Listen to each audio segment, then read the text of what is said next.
sister has it. Yes. It's you. I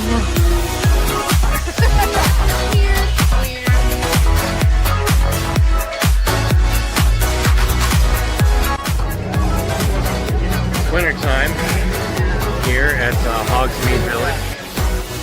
Lieutenant Dane, Hello, Forrest. you got new legs. Titanium alloy.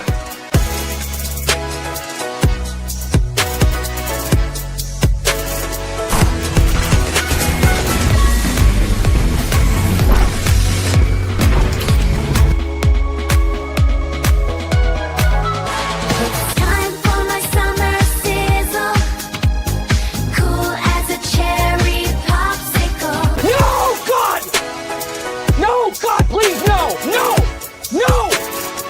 No! It's happening. It's dish time. I've always wanted to do this in front of you.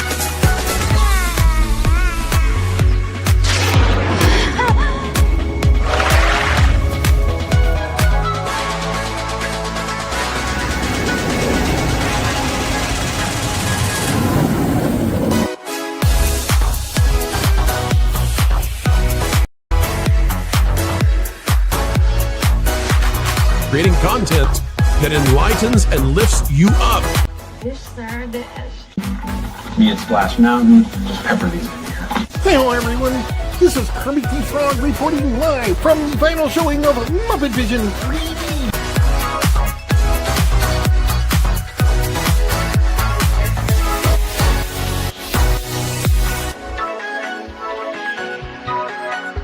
Right? God, I missed our daily dishes. Yes, indeed.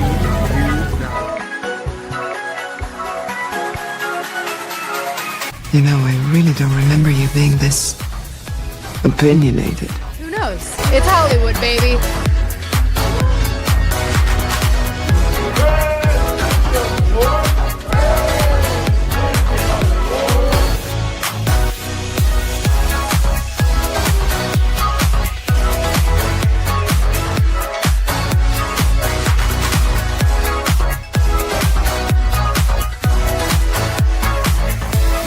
Ladies and gentlemen, it's time for the dish. Hey. So, let's dish.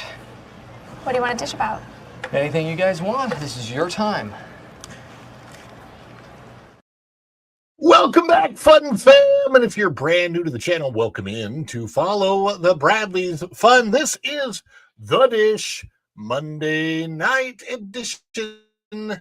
And boy, do we have some interesting things to talk about tonight. And I hope that wherever you are and wherever you're watching from, you're having a phenomenal day or night, Monday day, Monday afternoon. Maybe it's tomorrow, because depending on where you're watching from, it could be tomorrow. That's a possibility. So yes, here we are. It is Monday night, and we are going to dish about some fun things. But first and foremost, let's say hi to everybody that we can say hi to in the chat. We got some people in the chat that are waiting backstage, so they'll come on in just a minute, like our good friend Tom F., who is wrenching away as well as backstage, ready to come on. And he says, let's dish about the boat guy. He's the one that actually gave me the story, pointed it out, as well as Erica. And so thank you for that. Snort a Poopus Q Burr. The Patel's polar bear in the house says, hello, humans and other critters. Snorter Poopus is here. Native Hawaiian chimes in. Good evening and aloha, y'all. And let's see. Just Nita came in. She's here. Hey, Nita. Izzo's Place. I'm assuming there's a Chris there somewhere. And Izzo's Place is watching over on Tom's channel. And we've got Linda F. She is hanging out here.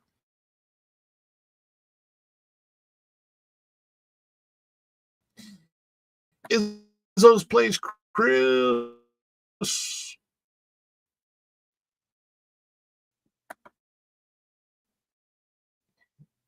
Why is this? There we go. internet bubble there, and I'm seeing myself on the hello. Why is this not coming through all that great? Let me see here. I'm gonna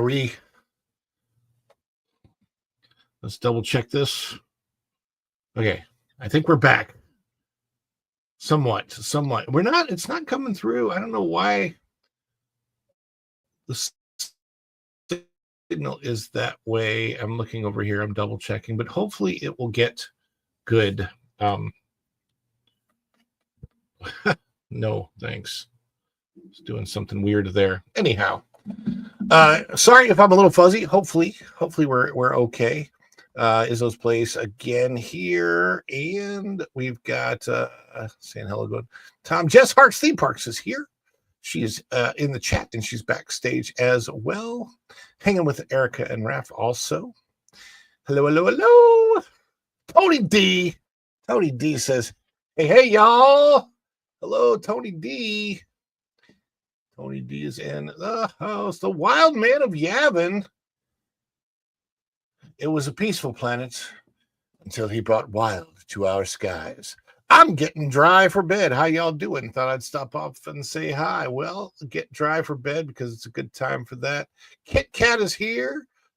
Says, hey, everyone. Strings and Pucks says, hey, what's up, y'all? And let's see who else is in the chat. Andy W. chimes in. Yeah, no, I mean, laptop / the fact that we have no choice where I live but to go with Spectrum Internet. And Spectrum Internet is like the absolute worst. So my beautiful wife is chiming in. She says, hello, everyone. Yeah, so part of the laptop issue the other day I found out is I was running Wi-Fi at the same time that I had plugged in. So just watching, she says she's just watching Tom and Linda. I just want to make sure I'm not missing anyone in the chat because, as you guys know, you are the reason I'm here on a Monday night. It's been a busy Monday for me, and I've been up since like 5 o'clock. I don't know if I'm going to be up till like midnight, possibly to be on the pro show. I don't know yet. I should be on the pro show tomorrow.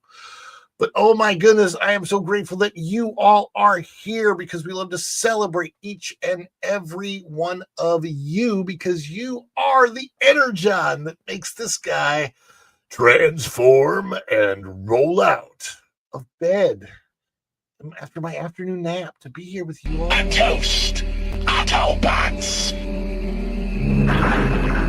Boy, these are good. I needed to refuel. Energy!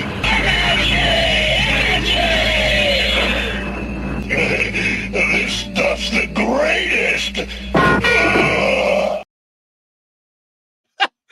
And just to remind everybody out there who's watching, we celebrate all of you, and if there's any support from you all, like a super chat or member milestone chat, super thanks, super sticker, if there is a somebody gifts memberships, drops gifted memberships, for example, any of that kind of support from you all, we will celebrate that here on the channel, and we all celebrate together by dropping emojis in the chat when that's happening. So whether it's custom emojis for, if you're a member of the channel, you can drop those. If you're not a member of the channel, celebrate with us, drop dance emojis, anything like that. We're gonna practice that right now, and this is what a celebration might look like. So get ready with your emojis.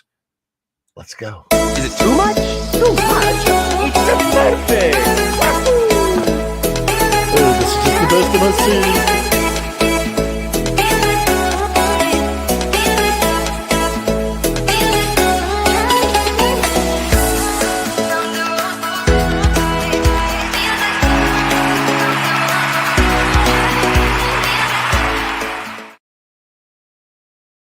Yo, Tony D's got it.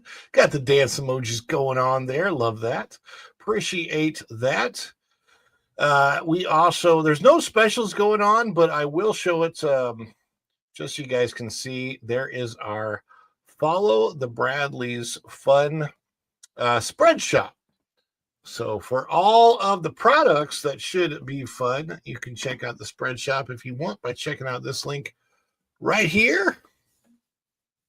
Throw that up in the chat. Got to eat it first, then I can throw it up. I am lucky here. I got fiber. See, I don't know, is fiber better than cable, or is cable better than fiber? I've wondered that. I don't have a phone line, so I don't even know if we can do any other type of internet, but yeah, but there it is. Anyhow, speaking of our guests, we got to bring everybody in. So, oh, and hopefully Jess is popping back in too. Let's see. Jess is hopefully going to be joining us here in just a minute. But for now, let's bring some folks in who we all know and love. First of all, coming to us from the great state of, well, the Great White North, I guess. Well, in the wintertime it is, at least. Our good friend Jeremy from Strings and Pucks. How you doing tonight, Jeremy? Good. I knew it was me as soon as you said great and white. Great White North. Yeah, I once put my my high school picture in the soup aisle to see if anyone would notice. They didn't. It's just a whole wall of crackers. A whole what? A whole wall of crackers in the soup.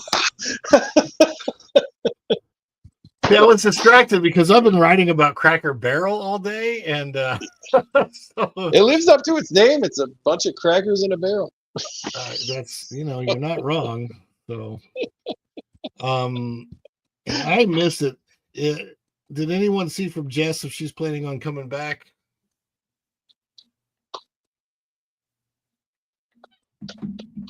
Don't know. Okay. Let's see here. What else we got? No, there's other. Fiber rocks get fiber. Unfortunately, where I live, fiber is not available. And there's a reason for that. I live in a complex, and in the complex, we are forced to get Spectrum because the complex has an agreement with Spectrum. Yeah, contract. So that's the only. We don't have the choices here that I wish we have, but someday, hopefully, we will be moving right along, as they say. But I've been here for 15 years. It's been okay so far. We got to bring in another guest, a regular. You know this person. You love this person. Good afternoon, everybody.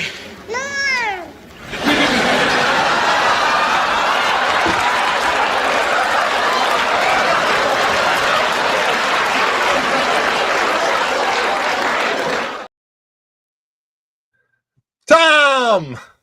Hey. Tom, his wrenching away. Well, I have a different wrench tonight. Do you? Well, that's interesting. Looks like something you'd find on the space shuttle. I can't tell you that. I mean, does it float in zero gravity? No, it's solid steel. If you drop that, well, wait, I haven't been in zero gravity, so it might. That's a trick question. It is a trick question. Wait, you've been up since 5 a.m.? I've been up since really early. Yeah, You've been up since 5 a.m. You need to see really. a doctor about that. Well, okay, so the fact of the matter is my wake-up process takes a long time.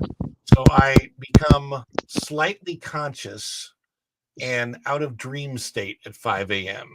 I'm not really awake until about 8. It takes me a good... So you're doing this. Well, I'm mostly doing this with some drool, but I'm aware. Speaking of being aware, we got to go back in time.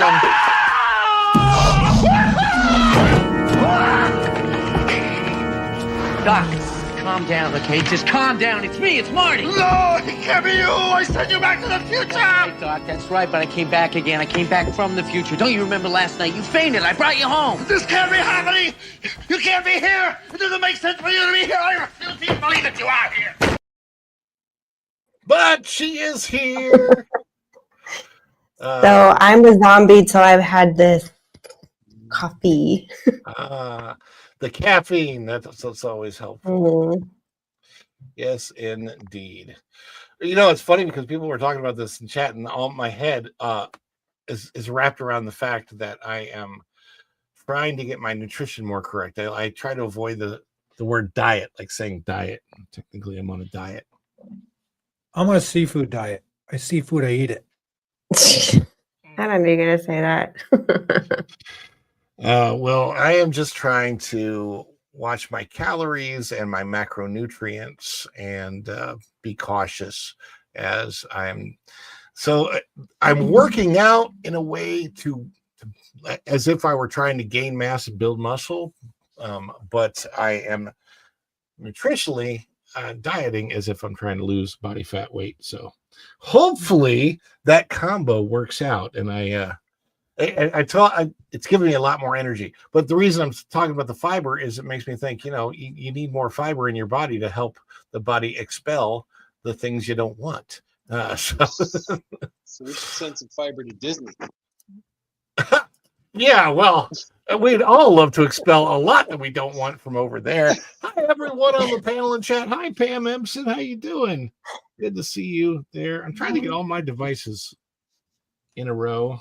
Yeah, good night. Ron, you're a legit actor. You've actually put on muscle for roles, right? You've gone through that whole process.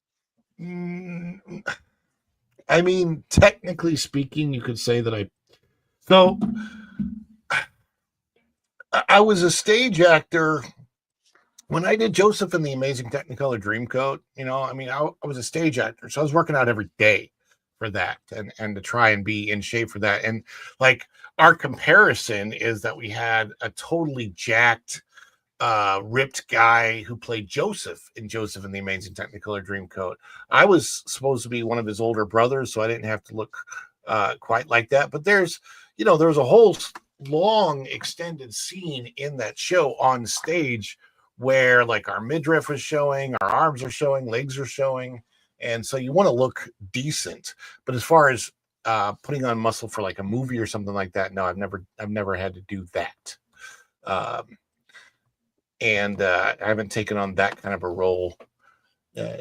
But when I am working out, I try to put myself in that mindset. So, but the things that have been successful for me, I've never had success trying to work out in a gym. I even tried to become an instructor at a gym for what kind of class was that? It wasn't Zumba, it was something else. I thought it was Pilates. No, it wasn't Pilates. It was some very weird kind of new thing that was trying to take off around the year 2014, where all the dance steps. Zumba? No, it wasn't Zumba. Dancing. Well, Billy Banks, the Taibo. So Taibo was Taibo. I forgot about that. Wasn't a Taibo instructor, but I have the Taibo tapes. And when I say tapes, I mean tapes. This was 1990s. So Taibo did not work for me. The first at-home program that actually worked for me and worked really well was Power 90 by Tony Horton, which was the predecessor to P90X. So I can't do that. It hurts. When I did Power 90 and P90X, I got into the absolute best shape of my life, but it took me a long time. I first did Power 90 for the first time in 2003. That I did it again in 2004 and kind of sloughed off. And by 2005, I was kind of out of it. Then I went from being on stage constantly and up and about and doing two-hour shows a day, 6 days a week, working out in between the shows. How did you keep lots your of voice? singing, lots of dancing, all of that stuff. Very, very active. 2003, 2002 to 2004. And in 2005, I was still doing that. 2005 was the year that I played Gaston. So for that, I had huge arm muscles, but I kind of let my stomach go because my idea was that Gaston was such a pig that he only worked on the muscles that people could see. So right, huge arms, and then I that's had a very little bit method a of belly. you. Very, very method, and also I thought somewhat that's lazy. more like Shrek. A little bit. It was so funny though. I had such a good time playing that role. It was a little weird. It was a little creepy because I was 34. I was married at the time. 34, married. Belle was 17. Oh gosh. Oh no. Like, Wow. yeah, it was like that's interesting casting. Holy So Anna Nicole Smith. It's like, that's my daughter. Can you Yeah. stop it? Hello, Belle. Wow, yeah, when I was graduating high school, you were hot in that crib. When I was coming across as creepy, I was coming across as extra creepy, I'm sure. Extra And, tasty creepy. Yeah, so it was funny Here comes the because creeper. I'm pretty sure she was also method whenever she slapped me, and when Belle has to slap Gaston, I was like, we did that every night, and she actually slapped me. I let her slap me because we wanted the sound from it in the microphone to resonate through the audience. So I just let her do it every single night. Oh, ouch. What this was so funny because one of the performances, it was just like one of those reaction things. So she goes in for the slap, and I just kind of backed up accidentally, and she missed. And it was so funny because she then improvised. She's like, and then she took both hands and went like this across my face. Bam, bam, bam, bam, bam. And slapped me like 5 times in a row. Oh, it was so painful. Oh, we have somebody knocking at the stage door. Let's bring her in. Jessica. My dear Jessica. Oh, goodness. Can you guys hear me? I know. Yes. Okay. It's a Spectrum thing. I even have a Spectrum employee, one of my stepsons, in my house, and we still get horrible service. So, well, there you go. Wow. They don't discriminate. No. Equal opportunity, awful. There you go. Like marrying a lawyer. Anyway, that was a funny time. So as far as my working out was concerned, so this is what happened in 2006. In 2006, I went from that. I'm in Branson, Missouri, and I didn't have another show to do, but a brand new mall opened downtown on the lake called Branson Landing, and it was like an amazing new outdoor mall / entertainment space. And I'm like, I got to get in on this. So I opened up a caricature stand there. And my caricature stand was located in, what do you call the areas in malls? It wasn't like the kiosk area. Kiosk. Well, I had my kiosk, and then it Food court. It was in a court, but it wasn't. I mean, it wasn't technically. Yeah, well, I mean, it's outdoors, but heroin den, rotunda or whatever. Anyway, The creeper den. So I'm in this location. Directly to my left was the Fudgery. Okay, so I just said creeper den, and he came out with Fudgery. Oh my god! Red hiring Packers. So Was that a substitute word? Or you mean like fudge? Huh? No, Fudgery is anyway. Like a real fudge shop? It's Yes, the Fudgery. Have you never been to a Fudgery? No. Oh yeah, they make the fudge in front of you. They have a big marble slab, and they do a whole show where they make the fudge in front of you. I've been to places that make fudge, but I don't think I've ever heard them called a fudgery. I know. It's like a McDonald's. The name It's like kind a of threw me chain. off. I was like, Yeah, it was a huge chain. They were like everywhere in the 1990s and early 2000s. Until someone tested So the with corn their slogan, "We got fudged at the Fudgery." I mean, what the hell? I don't know. But they made great fudge. It was a big deal because they did like a live show where they made the fudge and then gave out samples and blah blah blah.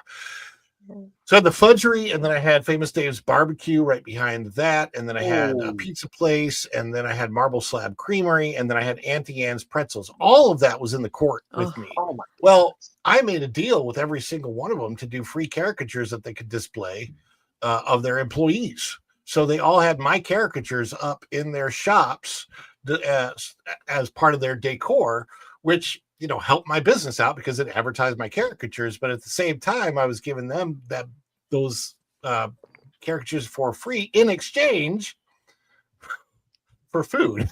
Yes. Heck yes. But it wasn't Brisket like and fudge. It wasn't like one for one. It was like I gave them the caricatures one time, and I basically had as much free stuff as I wanted to. So now, in 2005, I'm dancing, I'm singing, I'm on stage, I'm doing 2 shows a day, 4 hours a day. All of this activity, I go from that to 2006. I'm stagnant. I'm stationary. 12 hours a day sitting there. It's my own business. I'm open to close with the mall hours, and all of a sudden, at the same time, I'm getting free everything I want, from pretzel wrapped hot dogs to Marble Slab creamy ice cream to the free pizza, the free barbecue, and as much fudge. We had so much fudge. I brought fudge home almost every night because there's always leftover fudge. Everybody that worked at the fudgery went home. It was crazy. I got so freaking fat. I got so fat. I didn't get super fat, but like the point is, I had been in really good shape, and I just kind of, I didn't need to be. So from that point to the time that I moved down to just Nina says, admit it, Ron, you loved it. Yeah, I loved it. But I didn't know how bad it was for my body. What was your favorite fudge? My favorite fudge is maple fudge. Okay. I love it, and I love peanut butter fudge. I've learned that the key lime fudge at Buc-ee's is amazing. The key lime fudge is fantastic. Yeah. And I also like the lemon fudge that we got from Universal when we were there. That was good. I tried that. The taste of that. Yeah. So I'm still a fan of fudge, but I'm not eating any right now. But it's good stuff. And then 2009, I come down to Florida, and then I see pictures of myself on the beach, and I'm like, what the hell happened to me? So in 2010, I turned that around, and I got into the absolute best shape of my life. And there are pictures and videos of that somewhere here on YouTube. I have another channel, but I don't really use that channel right now. But Nita says that her old-fashioned Hershey cocoa fudge rocks. That sounds good. So, Ron, I've got a membership goal for you. I have got a way for you to monetize this. You get 10 chats, you draw a caricature. Oh boy, 10 super chats. I draw. That could be I could set a goal. That could be a goal. It'd be worth it. I would tune in for it. I haven't done a caricature in a long time, so it'd be really interesting to try and. The first character you got to make is of Jeremy. One of us, yeah, of someone on the panel, yeah. Oh, caricaturize somebody on the panel. Okay. I'm going to keep that in mind for the membership goal, but I also have to get all of the stuff I would need to draw, which I have none of right now. Do they even make paper? You don't have an Etch-a-Sketch? Come on. The paper they make, I probably still have paper. However, the type of pens that we used to use when I drew caricatures, they don't make anymore. They were called design art markers, and they stopped making. Don't make those anymore? They don't make design art markers because too many artists were getting high. Oh gosh! What? I'm not kidding, by the way. They were great markers. Somebody, sniffed a little too much and got a little whiff of too much. Jeremy, is that you? I had Jeremy. blue nostrils. That's where the creativity comes from. Sniff markers, people. We with Erica. We know. Chef Eddie Gifts 1. Follow the Bradley's Fun membership. Karen, thank you, Chef Eddie. Congratulations, Karen. Thank you, Chef Eddie. And for that, let's do a little bit of a celebration. You guys ready with your emojis in the chat? Let's celebrate.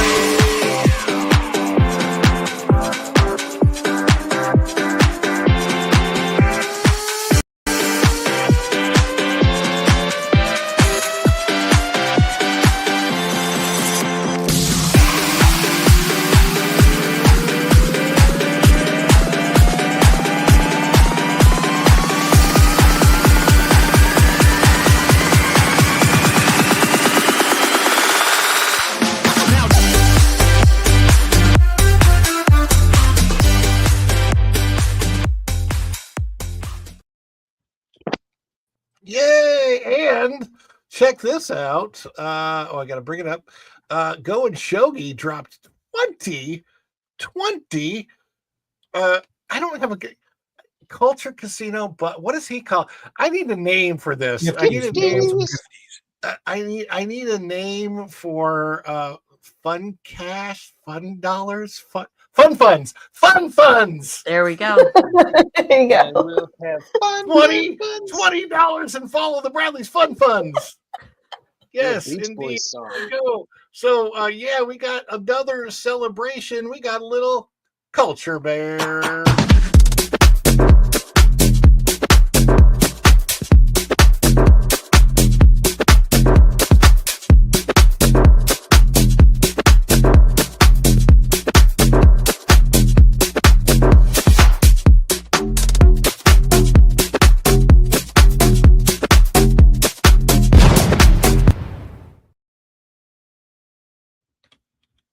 Yay! Thank you so much, Go and Shogi. We appreciate that. Keeping the laptop fund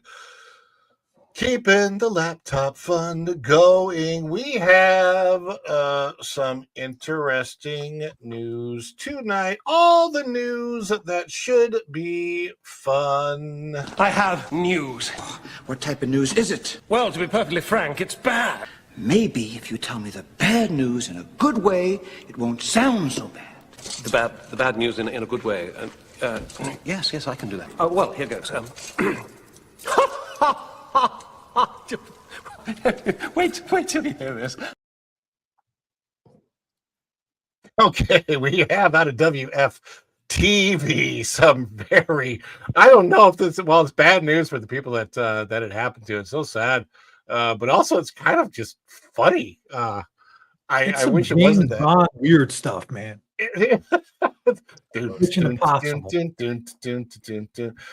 Scuba clad man robs Disney Springs restaurant and swims away by Nick Papantonis of WFTV.com. And I don't know how much you guys can see on the screen because the website limits me to read off of only the bottom half of it because it keeps the top up there. But I will do my best. Lake Buena Vista, Florida, September the 15th, 2025. Lake Buena Vista, Florida. Investigators are searching for a man they say robbed a popular Disney Springs restaurant by swimming up in scuba gear and a wetsuit and then swimming away after he stole thousands of dollars. The robber hit the Paddlefish restaurant. And by the way, I've had lots of friends that have worked at the Paddlefish restaurant over the years. So I hope everybody's okay. I think they are, from what I read earlier. They hit the Paddlefish restaurant shortly after midnight Monday after it closed to guests, according to a report released by the sheriff's office. Deputies said the man found a place to store his wetsuit and scuba gear before walking into the manager's office, where cash from the night was being counted and deposited into a safe. The report shows the man forced two employees to go to the corner of the room and told them to close their eyes. The report is heavily redacted, but sources familiar with the investigation said he tied the employees up. I'm sorry, but this sounds like something that happens in a cartoon. A movie. In a bad movie. Yeah. The man stole between $10,000 and $20,000 per the pending charge. The employee said he left within 2 minutes, and then they called 911 after freeing themselves. Well, they couldn't have been tied up that bad. Neither I of the have a employees. question. If they say he didn't show a weapon, what the heck? Well, he might. Look, it says neither of the employees were hurt, and the man did not brandish any weapons, the report said.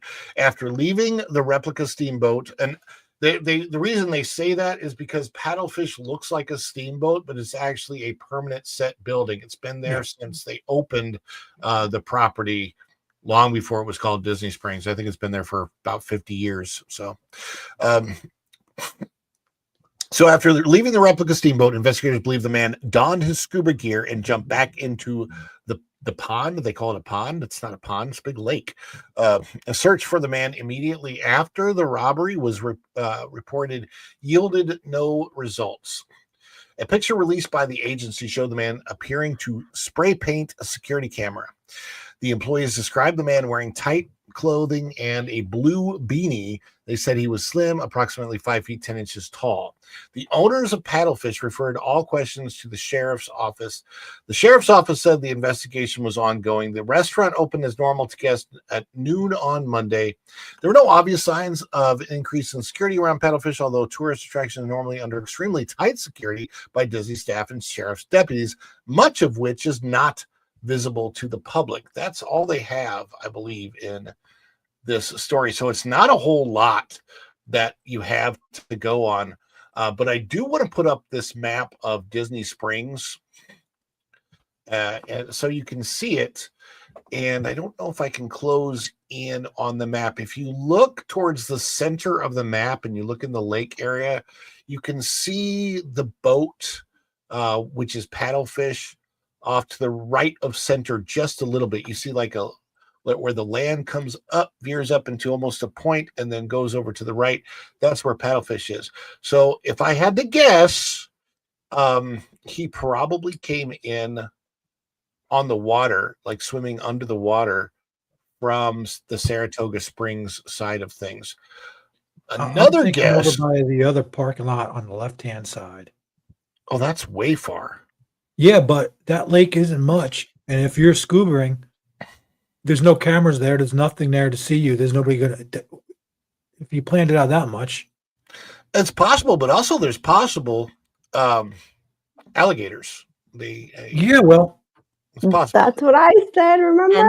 Could have been a Florida man story. Goodness. I mean, I guess he's figuring, you don't know if he had something to get away from them. We don't know. Yeah, Lorena needs to follow up on this on Sunday. Oh, Florida man, for sure. Inside job or else how? Yeah, that's what I was thinking too, Nita. I was thinking that this is probably, yeah, and my mom says this too, probably a disgruntled cast member used to work there and got fired. And for reference sake, this is not a Disney-owned restaurant. It is, Is it Landry's? No, this isn't Landry's. Oh, he's something really. I had it pulled up earlier which group this is. I like that restaurant too. It's pretty cool. Paddlefish.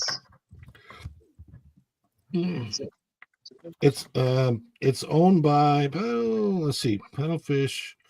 The Old Man in the Sea. Owned by Levy or Levi? Levy Restaurants.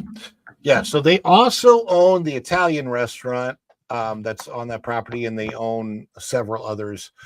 Again, a lot of these restaurants they rent from Disney. They pay a huge price to do that. I believe it's about 40% of their gross goes to Disney.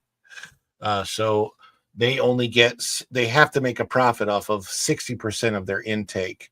They also, I think they also pay a flat fee a monthly flat fee plus a 40% gross.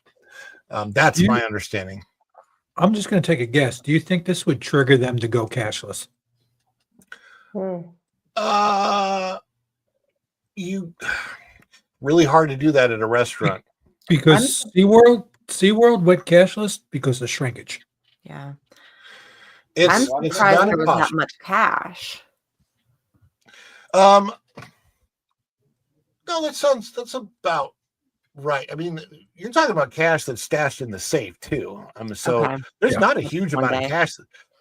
Okay, I can tell you that the restaurant that I worked at Disney, I don't think we ever took in more than $50,000 in a night in sales, which doesn't sound like that much.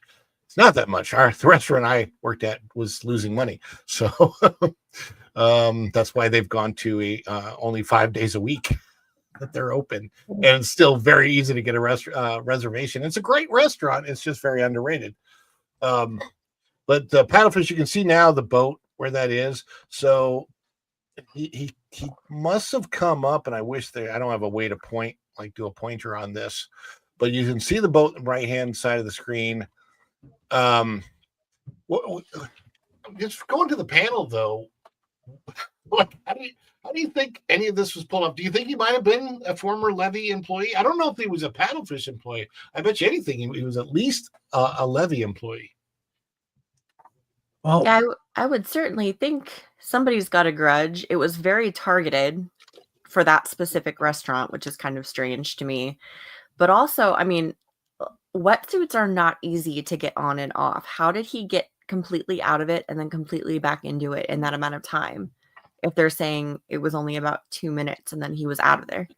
That's an excellent question because I mean, there's a lot of questions that I have about how this whole thing was pulled off, which is why I think that he must have known what time to go in for how many employees would have been released at that point. Yeah. Well, In other it's simple. What time did the boat close? Well, I think they closed at 11 because they said this was shortly after midnight. Okay, so you got to figure it's skeleton crew. It's just people counting key holders, right? You have the host may have gone home unless one of the hosts was one of the counters or the people that Had to know where the cashed out. cameras are because he sprayed one of them. Yep. So he sprayed that, had enough time to take off the wetsuit, tied them up, took the money, then got back in the wetsuit. He had to have something to carry the money. Right. Where did he get the spray can from also? I wasn't under the impression that he took the wetsuit off. The way I read 3 articles on it, and it sounded like he just walked in, tied people up, took the money and ran. Never like it was just a couple minutes. He was in there.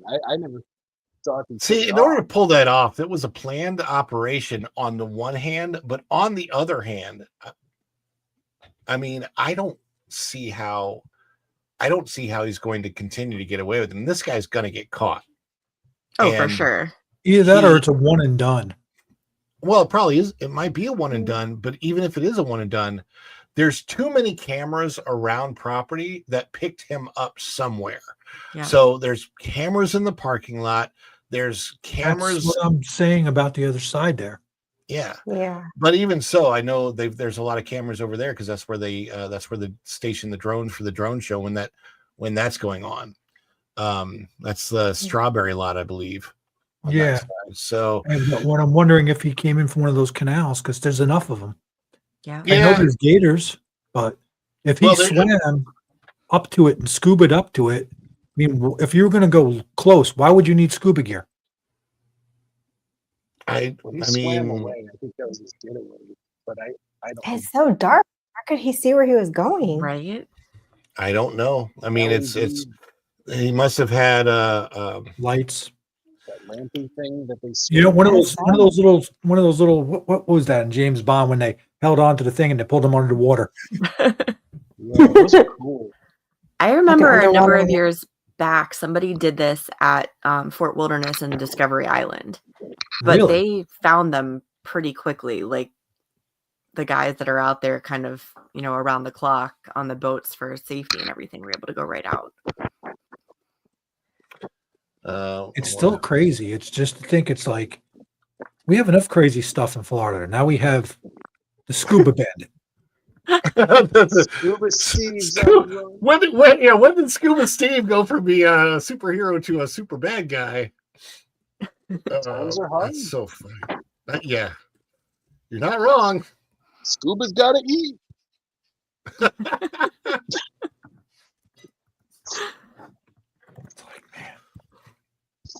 It's like just thinking about it, it's like, you're one of those poor person that got tied up. Did he really just do like a James Bond thing and jump off the side of this? Did this just really happen? How do you explain that? Multiple people somehow. Are people? Maybe they're just that lazy at the end of the night. Like, just take it. I just want to see out the register. I just can't imagine So when a I guy go to coming Disney in Springs, I shouldn't ask them if they're giving scuba lessons. Probably not. Let me see if I can find something here. Yeah, I like it's really wild to try and think about how like he got away with this and just you can just to get an idea of how it might have looked from his point of view.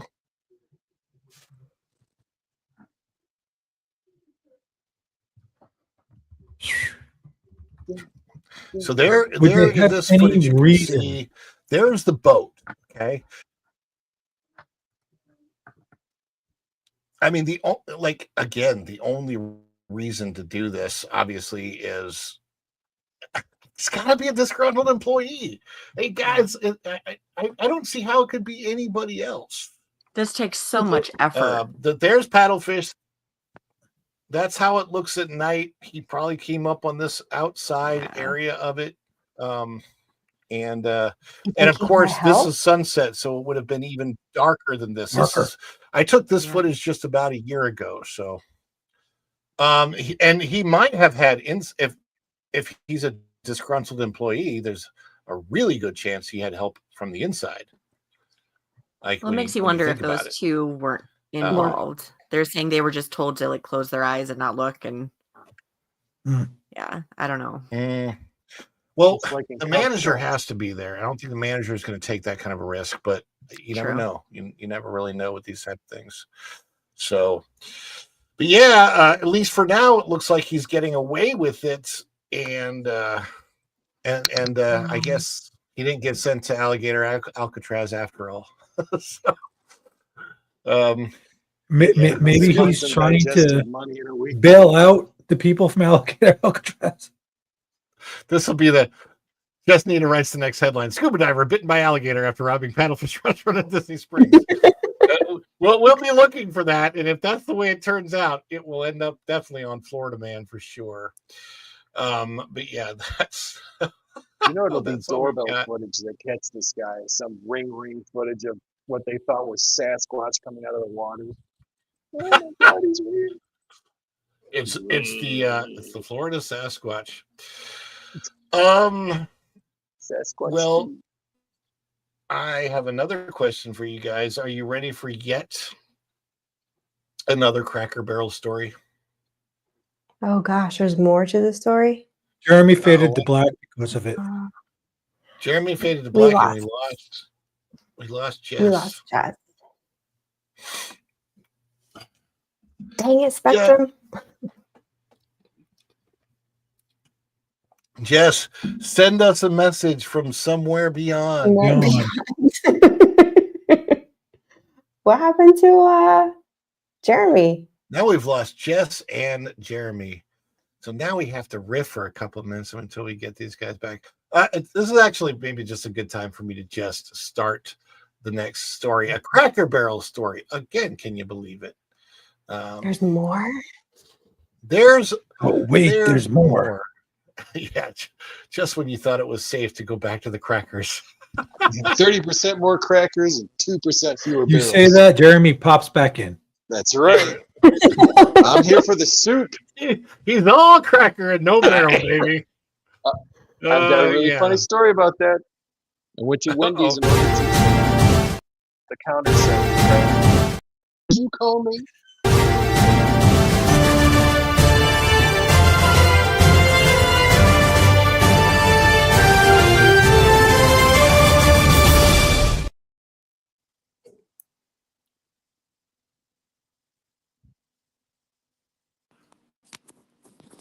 We lost audio. Yeah. Sorry, guys. Something is going on. Is it StreamYard? I can't hear Ron. I'm back. I can hear you, Erica. Probably hear me too. Ron, you have no voice. You have no volume. Okay. And your green screen is. Oh, goodness. We lost Ron. Boy, is it StreamYard tonight or is it Spectrum? Everything's screwed up. Did you guys hear my had Wendy's their story? revenge on Ron. They just basically went cracker on it and let Jeremy loose. Right. But did my Erica Wendy's was story make rescued it from through at Jeremy. least? What? Did my Wendy's story make it? No. Wendy's? Okay. No. So I went to Wendy's and ordered some chili. This actually happened. My little brother was with me. And the girl at the cashier goes, "Crackers?" And I looked at her and said, "What did you call us?" And like she froze. I was like, "Are you kidding?" "Yes, please." She was actually mortified. She's like thinking lawsuit, right? Oh god. I gotta remember that. I should have started It's so crying. funny. Doggone it, I'd be rich.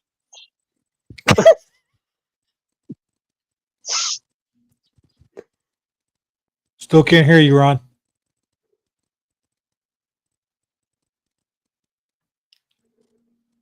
I feel like I'm practicing for the miracle worker.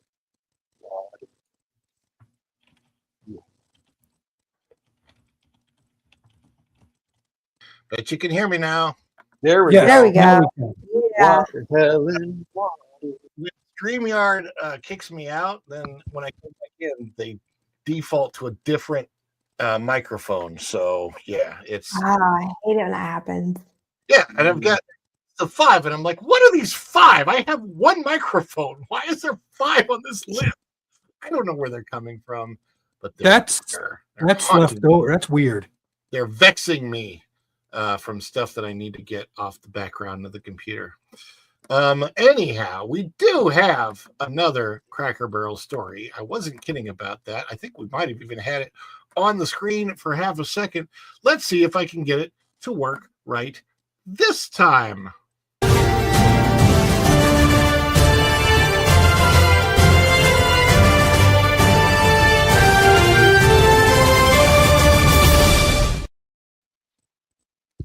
There it is.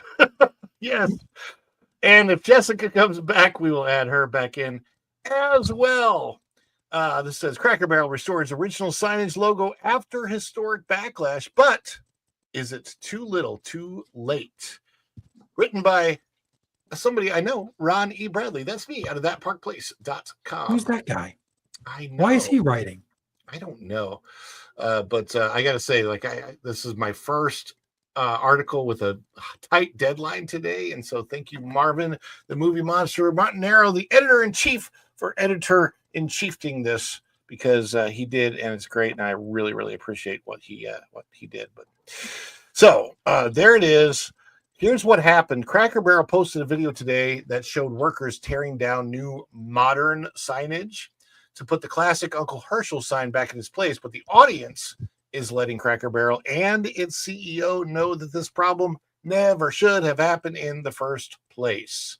Okay, so go back to August 21st, 2025. It's a date that will live in infamy for Cracker Barrel. On that day, it was first announced by Cracker Barrel CEO Julie Fels-Massino that their old-timey, well-known logo was changing. It would be simplified, homogenized, and their mascot, Uncle Herschel, leaning on a barrel, would be removed. This change had already begun, but until the official announcement was made, it had largely flown under the radar from many longtime fans of the Cracker Barrel brand.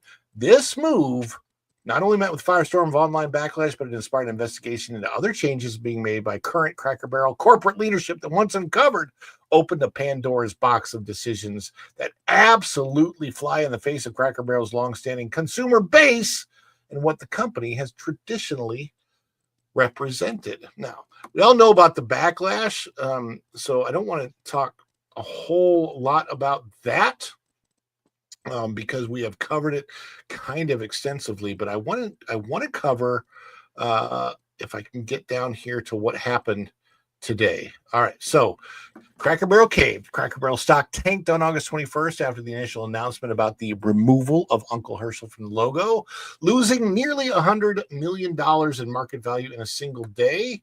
So they responded. They said, "We thank our guests for sharing their voices, love for Cracker Barrel. We said we'd listen, and we have. Our new logo is going away, and the old timer will remain." Okay, so they posted that on the 26th, just 5 days after the backlash began. Okay. Well, here's what happened today on the morning of the 15th. Cracker Barrel's about face, a little too little, a little too late.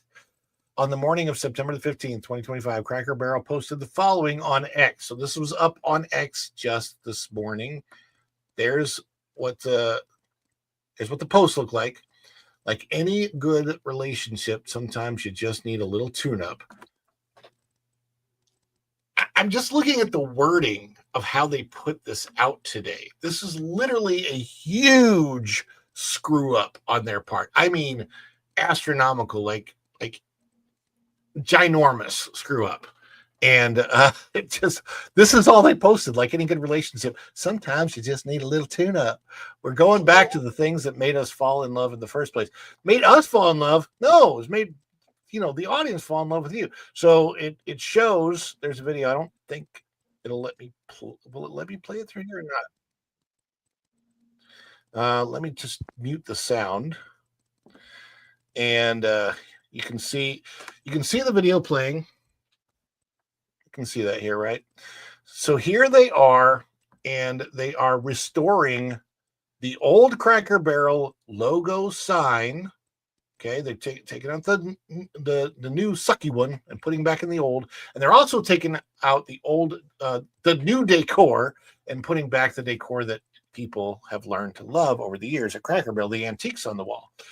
All right, so they post this, they show the video, and oh my gosh, the backlash.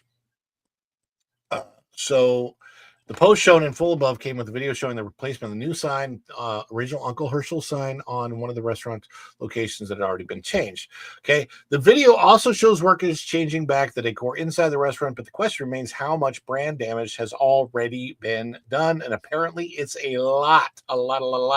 This particular thread is filled with replies that range from letting Cracker Barrel know they'd never return because the offense was untenable to calling for the firing of the CEO. So you got the initial post, and then you got what people replied to it. Nina Infinity, ex-user Nina Infinity writes, and to think this giant waste of money could have been avoided if you didn't hire some weirdo who didn't understand your market at all.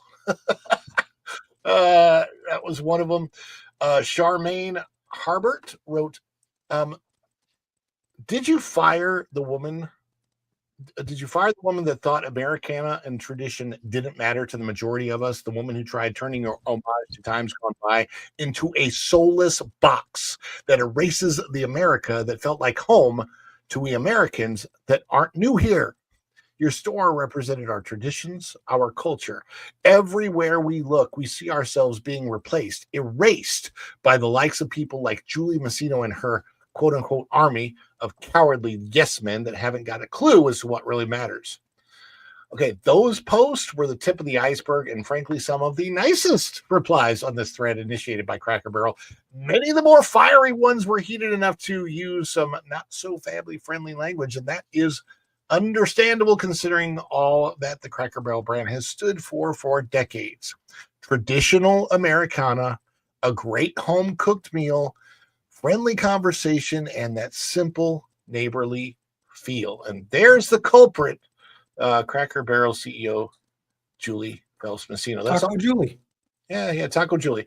That's all people want. Can Cracker Barrel truly restore all that? And even if they did, they already set their brand on a pathway to bankruptcy. What do you think, guys? Are they on the pathway to bankruptcy already? What do you think, Tom? Judging from my local one and how busy it used to be and how it isn't now. Yeah, and I think Culver says thanks you. Is Culver's close by? Oh yeah.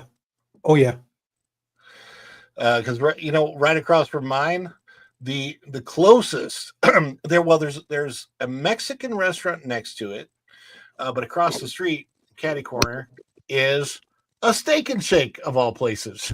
We got he's on the board. Yeah. So that's by it, across from it. Let's see, there's where our Cracker Barrel is, there's 5 major hotels. And people are just not going, and not counting the churches and stuff. So yeah. Jeez. With all the transparency movement, why can't they just apologize and say we screwed up? I've noticed that in everything that they all of the statements that they've issued, none of them really come across as a sincere apology. I mean, I kind of want this Julie lady to come out and say, boy, did we just F the F up.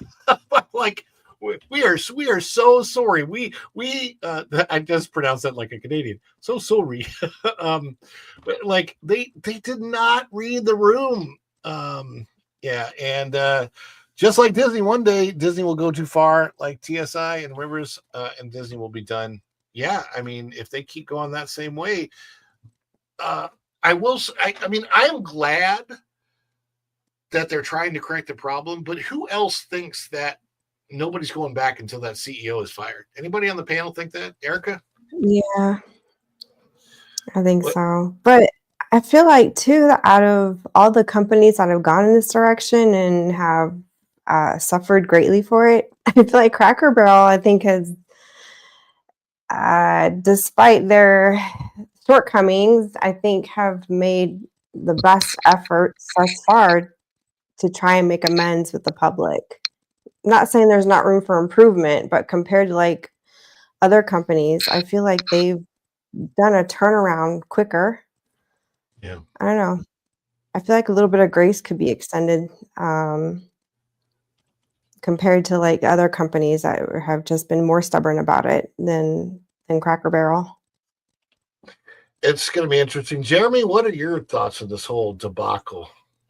And I kind of mentioned it, but one thing that really just hit me hard was, of all things, the NBA, right? And the comparison is, when lockdowns were happening, people found alternative entertainment, right, with streaming and everything.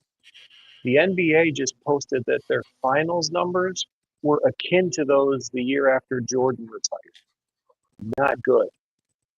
People still haven't come back in the numbers that they're looking for. People found an alternative place to eat. You know, the Sunday crowd, let's say that's 60% of their week. Those people have something else now. So it's not just a matter of them apologizing, but once people change that habit, sometimes they just have no desire to change back.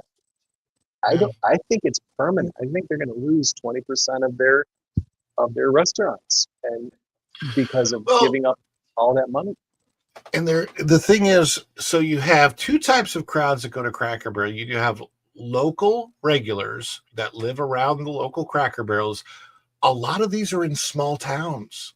I mean, they're not necessarily in the biggest places ever. There was one, I believe, in Springfield, Missouri, but it was not particularly that close to where I lived. There's one in Branson, I believe. I think that was still there. I'm living close to one now. That's the closest I've ever lived to one because it's adjacent to the 417, literally right on the way from the airport to Disney. So they're trying to capture that traffic. And there's another one out on 192 past Disney out by Animal Kingdom. And then they're scattered throughout the nation, mostly along highway exits. And a lot of those are in small towns. So they have that local crowd, and then they get the crowd that comes in off the road. And a lot of the crowd that comes in off the road might be going to Buc-ee's instead. I know that on my road trips lately, when you see the billboards scattered, you might see a Cracker Barrel sign, and then a Buc-ee's sign. And the Cracker Barrel and Buc-ee's are at exits close enough to each other, typically not on the same exit, but close enough to each other that people might go, oh boy, do we want to sit for a little while and go to Cracker Barrel, or do we want to just stop and go to Buc-ee's? Which, by the way, Buc-ee's have never taken me less than an hour because there's so much to see in there. It's crazy. But I think a lot of people are starting to choose that. Let's see, Newhouse Bruce, he says the time of the conservative and formerly moderate forgiving and forgetting are over. The majority have given up on the woke businesses, and once they know who they are. I think that's a good point, because I think there's a lot of people who either fall in the middle or the traditional side of things, maybe a little right-leaning.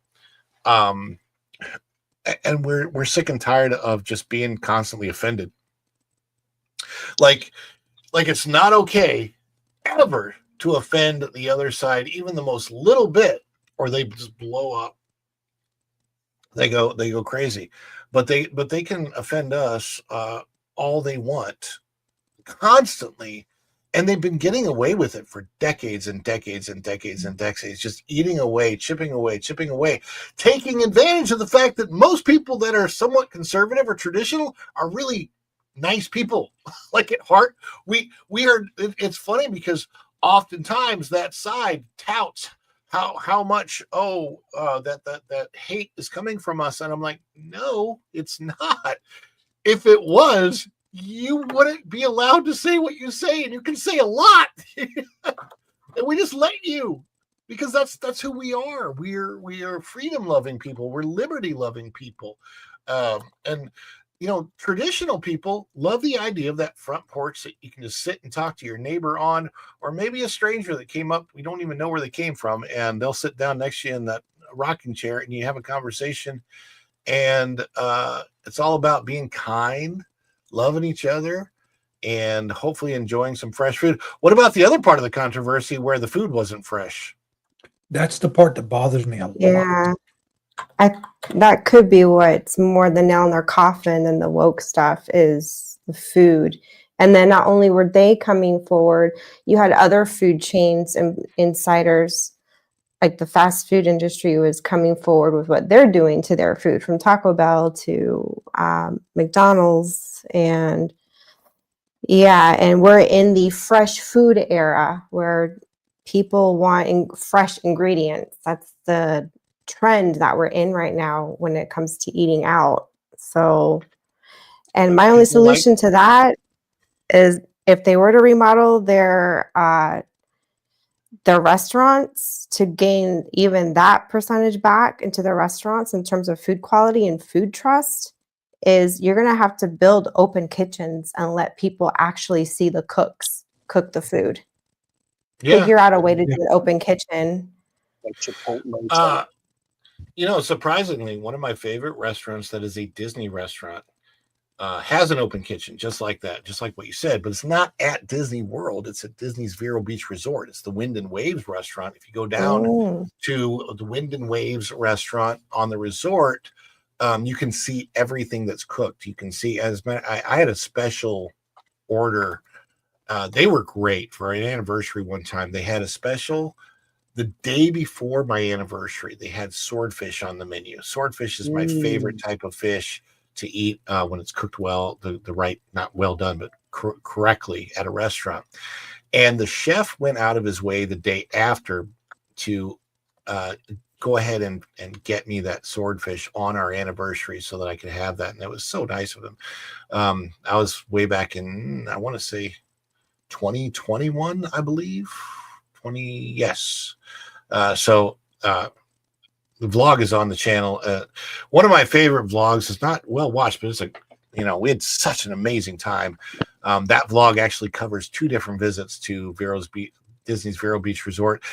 And it's an interesting place because even though they're technically under the Disney umbrella, the Vero Beach Resort is not on Disney World property. So the people that work there, it's a very different type of feel. The people that work on that location, it's not 70,000 employees. It's like 100 employees, and they all know each other, and they're all family. And it's a whole different type of feel down there. So they work for Disney, but it doesn't feel like they work for Disney at all.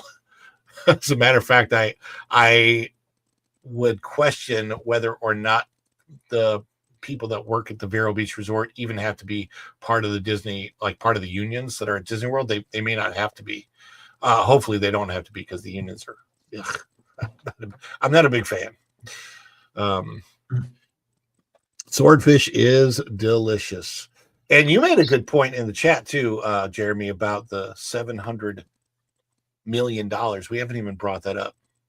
Yeah, they lost $1 million per restaurant, and that cash is met with the shrinking stock reserves. So internally, you probably lost $1 billion. I don't know how you recover from it. I don't. That's a huge deal. That is a huge deal. I don't know how Cracker Barrel truly is going to be able to come back with this. I think that they're closing stores. That's what I was going to say, Tom. Yeah, absolutely. I think underperforming locations, they're going to get rid of fast. We're going to get an announcement. They'll hold off, even if they might have already made choices of which stores they're going to close. But even if they do hold off on closing stores for a little while. That announcement's going to get made. I would frankly reckon that they will make the announcement of closing stores like on a Friday when it's out of the news cycle and try to hide it as best they can, because this debacle is horrid. And if that happens, I feel like they already don't have a choice that they need to fire the CEO. But if that happens, she's got to be gone. I'm thinking their next earnings calls, if it didn't turn back around a little bit, she's out. Yeah. I don't know how you don't oust her at this point. I think that honestly, they need to ask for her resignation, and there needs to be a massive change. Let's see who's looking. Burger King. Who does she go to ruin next? Should I like probably Burger forget King, about but- it and apply it Steak and Shake. I can't believe Taco Bell got ruined. When you think of it, it's like, wow. In that movie, didn't they survive the food wars? Didn't she know that? But they stopped using salt. So what do they use instead of salt? Yeah, well, Judge Dredd, the movie, salt was illegal. So Sylvester Stallone eats some food, and he goes, "Yeah, can I have some salt now?" No, salt's illegal now. Well, that was in the other one. Judge was Dredd, Sylvester or Stallone. Demolition Man. Yep. Wow. Chef Eddie says the earnings calls in just 2 days. So, 20%, 30%, 40%. I don't know how many of the stores, but all I can say is Ronnie Bradley, you've been fined. Where? 2 ducats for using swears. I'm not using swears. You know what will actually probably happen though, and just listen to it? They will blame something like, well, the fuel prices for our cattle supplier went up, and so, that affected it. They'll find some other market fluctuation to pin this on and try to not let this be the thing. Disney does that. Oh, dude, for 40s Mandalorian, if she goes near Chick-fil-A, oh no, that would not. Had someone come in and kind of. That's not going to happen. At least I hope not. They did Doesn't that. Chick-fil-A have a new CEO? They got in a lot of trouble because to be like, hey, we're going to open on Sunday. That'd be it. Chick-fil-A would be done in 2 seconds if they opened. Guys, look into that, because Chick-fil-A just recently got into a lot of trouble because they did hire someone else, and it got a few groups really mad. I can't remember exactly what the issue was, but a bunch of people I know stopped eating there over it. They have new people.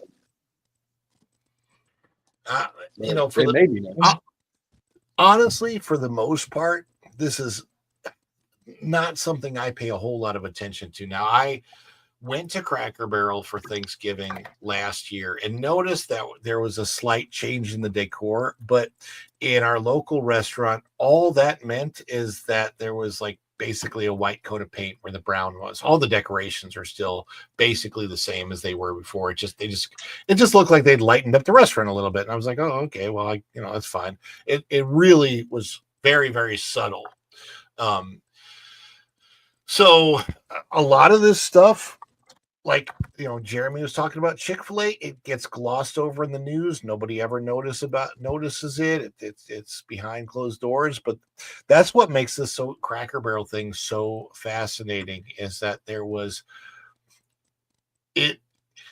Cracker Barrel, I think a lot of Americans like myself kind of believed that it was this last bastion of common sense Americana, old country store marketing kind of a thing. And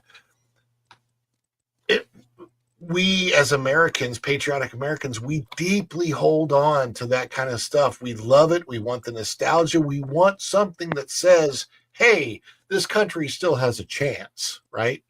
And changing the logo and then what all the other stuff that we found out about was so freaking offensive to so many people, because it was so much more than just the change of a restaurant. It was hey, one of the last refuges you have for good old fashioned America is going away because somebody doesn't like the idea that there is a good old fashioned America, and that's just awful. Yeah. Oh, yeah, because a good old fashioned America was patriarchic or whatever with the patriarch and blah blah blah. Patriarch popsicle. Patriarch popsicle. That's just this dumb stuff. I mean, yeah, they used to have old fashioned Americana at the rivers of America too. Yep. You know, I think people get the whole idea of patriarchy. Most people have that very, very wrong, because there's people that think that type of an order is about men subjugating women, but it's never been about that at all. It's about when it's done correctly. The whole idea about it is that men want to take the brunt of the danger, so that women don't have to. That's kind of the idea, that like it's more of a protective thing. Generally speaking, just from a physical standpoint, nobody can really argue this.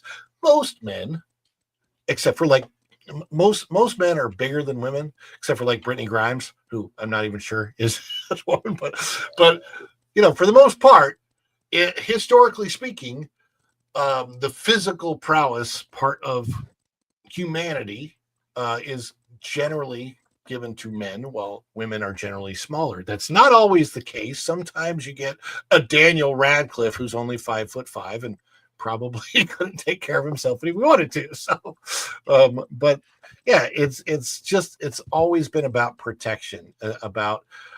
First of all, women have something that men will never have: motherhood.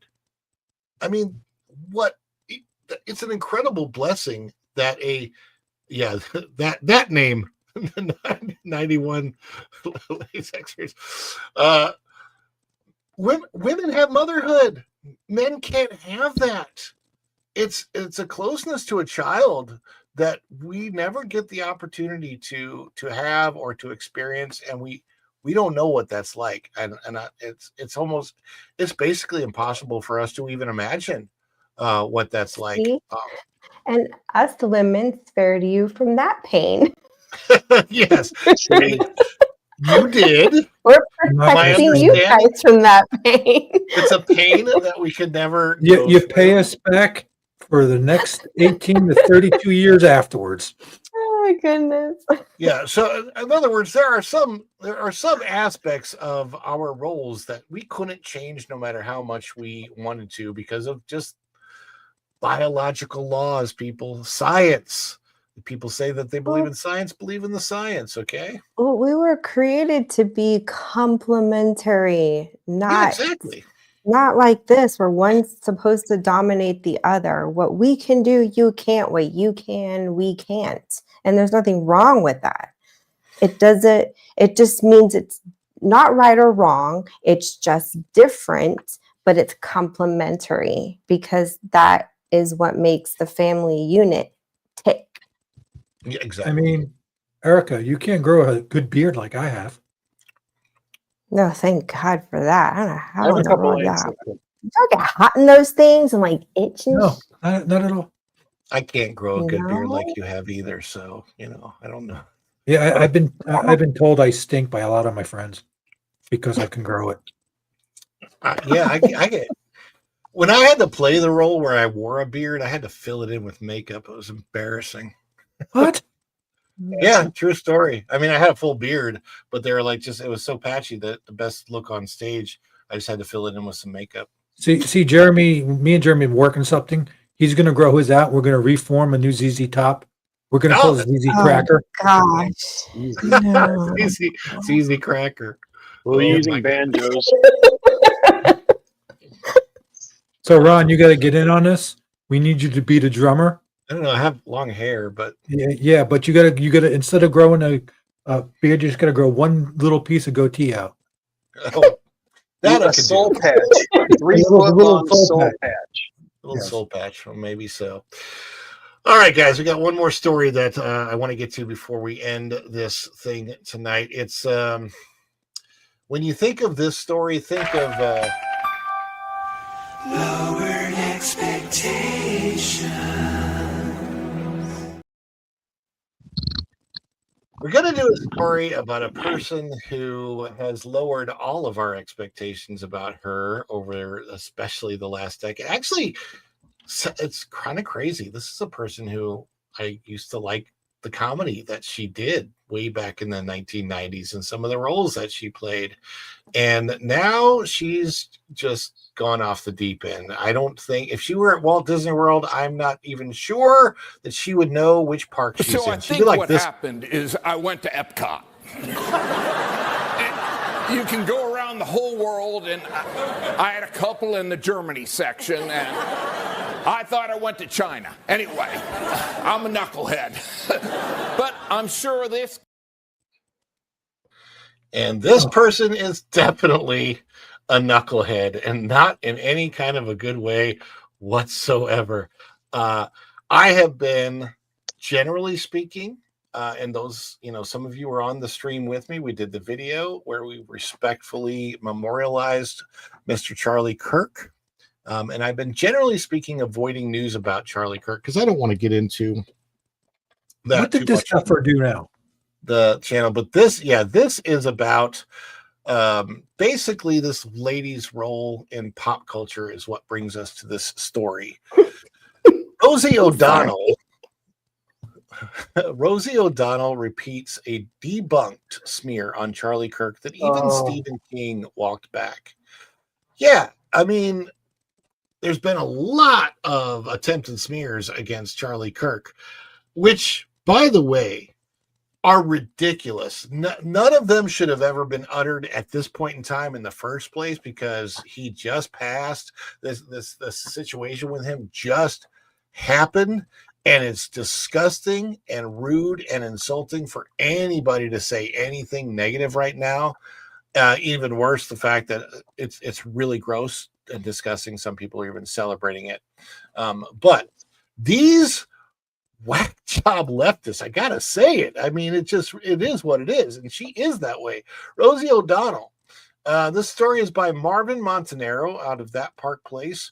Rosie O'Donnell is no stranger to controversy, especially when it comes to Donald Trump and conservative figures. And I want to emphasize this because Charlie Kirk was often called a controversial figure by the main, the legacy media.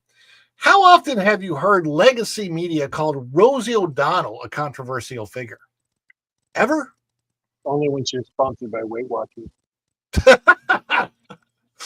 I can't remember. I remember her. She did something and I can't remember what it was about. It was something with her show when she left it or something like that. Something happened with her. All I know is that the amount of times that you hear Charlie Kirk called controversial was just literally constant from the legacy media. I never hear figures like Rosie O'Donnell being called controversial figures. Sometimes Bill Maher gets called controversial, but very rarely. But by the main legacy media, I'm not talking about new media. New media, yeah, we'll tell the truth. Rosie O'Donnell is no stranger to controversy, especially when it comes to Donald Trump and conservative figures. But her latest social media activity crosses into dangerous territory. Just days after the tragic assassination of Turning Point USA founder Charlie Kirk, Rosie O'Donnell chose to amplify a claim that had already been proven false. A claim so inflammatory that even horror author Stephen King, who first spread it, was forced to walk it back and issue an apology. The origins of the smear, Charlie Kirk falsehood, and I'm going to be careful just so the audience knows there may be some of the story that I have to read a little bit differently or be careful about the words I use because of YouTube rules specifically, and mostly because we want to keep this family friendly. The Charlie Kirk falsehood spread by Rosie O'Donnell traces back to September 12th, 2025, when Stephen King posted on X that Kirk had advocating using rocks to eliminate certain types of persons. The allegation quickly spread online, fueling outrage. But it wasn't long before fact checkers and critics pointed out that King had misunderstood Kirk's words. Okay. Jesse Waters said, there's a post by Stephen King. I'll just let you guys read it. Charlie Kirk, and then Jesse Waters chimed in with Charlie Kirk was not a controversial or polarizing man. Charlie was a patriot. This is a turning point, and we all need to turn in the right direction. King ultimately admitted his error, deleted the post, and issued a public apology. And he says, the horrible, evil, twisted liar apologizes. I guess he's talking about himself. This is what I get for reading something on Twitter without fact checking. Won't happen again. But it was too late, dude. Well, I will say this. It was nice of him to give himself a very accurate description. He's the one that said it about himself. That's all I'm saying. And I will say this. Ted Cruz says, no, he did not. Your party, which you shamelessly shilled for, sent $100 billion to, I'm sure it was about a certain organization that supports these kind of things. All right, this should have been the end of the story, but Rosie O'Donnell decided otherwise. Instead of correcting the record, Rosie O'Donnell reposted a meme to her Instagram story claiming Charlie Kirk advocated for a certain type of position that was something that happened in the Bible back in the Old Testament, but doesn't happen now.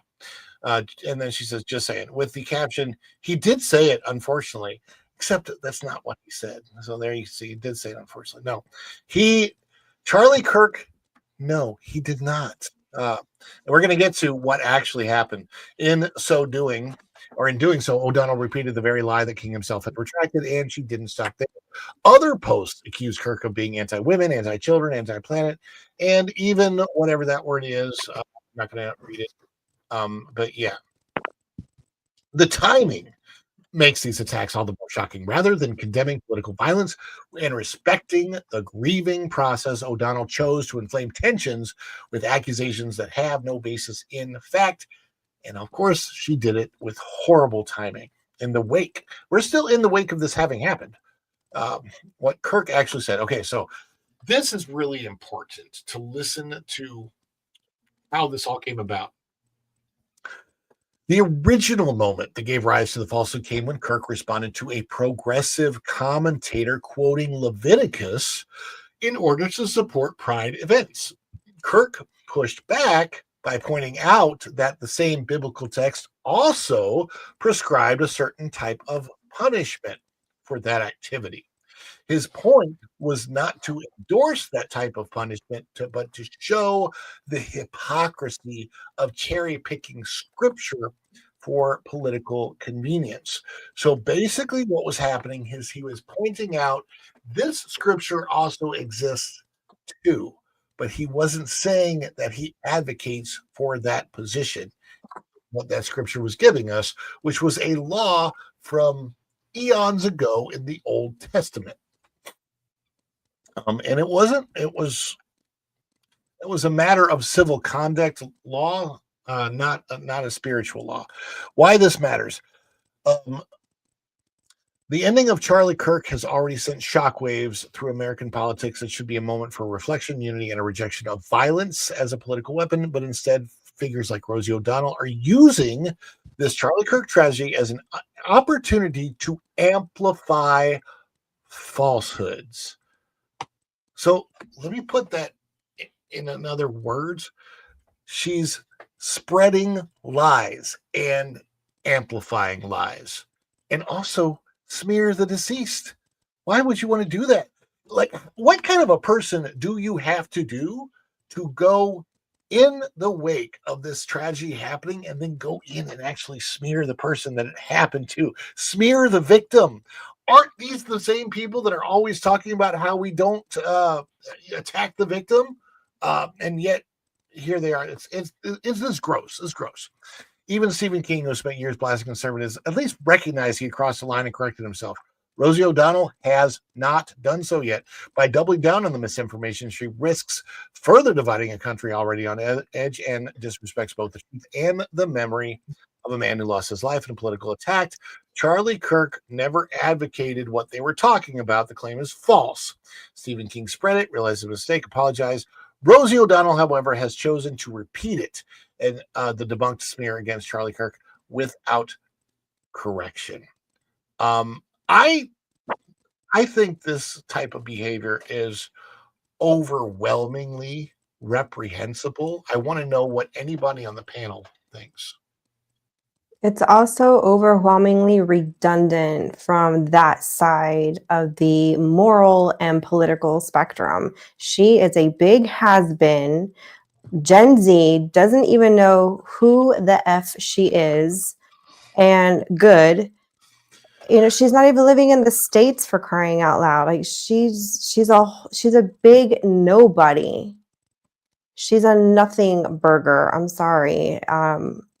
If she wants to keep opening her mouth, you know, be my guest, because it just, you know, add to the list of who Erica could come forward and sue for defamation, and that's a very long list at this point. Yeah, that lawsuit is very real from what I heard. She is working on that. Or at least looking at it. Yeah, so we're talking about Erica Kirk, not our Erica. Yeah, you know. right. She wasn't speaking in third person. Yeah. So And we do have the same spelling, yeah. So yeah, I was talking about Charlie's widow. it's Charlie's widow, Erica Kirk, who is not only widowed but left as a single mom, raising is it a son and a daughter? I think I said 2 daughters in the past, but she has 2 children, and I think it's a son and a daughter. Is that correct? Does anybody know? I was under the understanding it was a son and a daughter. That's what I understood. I think that's correct. I have said 2 daughters in the past, but I'm correcting myself, my own error, that it's actually a son and a daughter. Regardless, those kids are young and they're left without a father. I know what that's like, specifically at this young age. In the opposite way, because I know 2 children that were about the same age that were unfortunately left without a mother. Little bit of a different situation. It was a traffic accident that took the life of the mother. All 4 of the family members were in the car. The mother didn't survive the accident. Miraculously, the other 3, including the babies at the time that were in the car, the babies survived without a scratch. So whatever their child safety seats had for safety totally worked, which, you know, huge deal. If you've ever had kids, make sure, and if you ever do have kids, make sure that they are strapped into those child safety seats, because they work. And in a situation like that, lives were absolutely saved. So anyway, this father, when he's the one that felt incredibly guilty. It was a whole different set of feelings, because he felt like he was the one that was responsible for the losing of his wife, because he was driving at the time. And it was a horrible situation. This happened way back in, I want to say, like 2005, 2006. I don't know. And, you know, he was eventually able to move on. And I think he eventually did get remarried. So they, you know, the kids probably went for a while with a single dad, and then eventually had a stepmom. Hopefully she was good. I lost touch with that family. But regardless, this is a situation where the kid's real dad was taken from them. And I think that you are a horrible many words that I can't say on this program. I won't say on this program, kind of person, if you are going to poke fun at the situation. I had a former friend, I'll just say former friend now, lifelong, who I'd known since high school.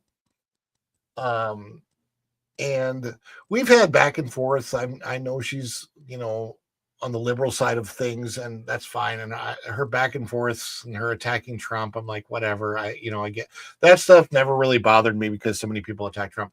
What she did in the wake of this was reprehensible. I'm just going to out it. She sent me a little meme with the mascot from the tuna can, and said, "Sorry, Charlie." Oh gosh. Yeah, and I'm like, that's it. We're done. I'm done. And I've lost all respect for this person as a human being who is that callous and cold and so disgusting. I mean, absolutely disgusting. And the thing is, if that person lost her life today, I would pray over her and feel horrible for that. Because losing your life means you don't have any more chances to go on. Right now, she could correct herself. She's still alive. She can still change course. I don't know if she ever will. She probably never will, but that's up to her at this point. That's between her and God.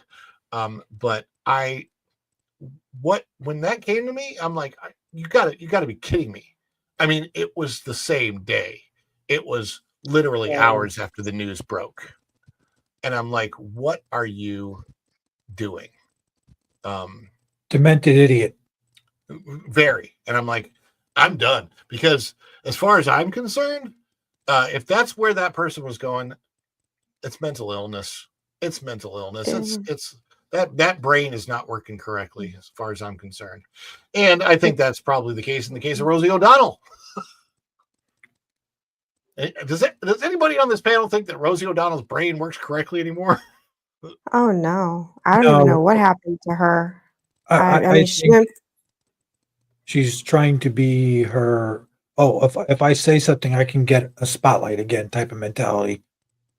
She shouldn't have done it, no matter the reason. But I could see her say something like that to grab spotlight.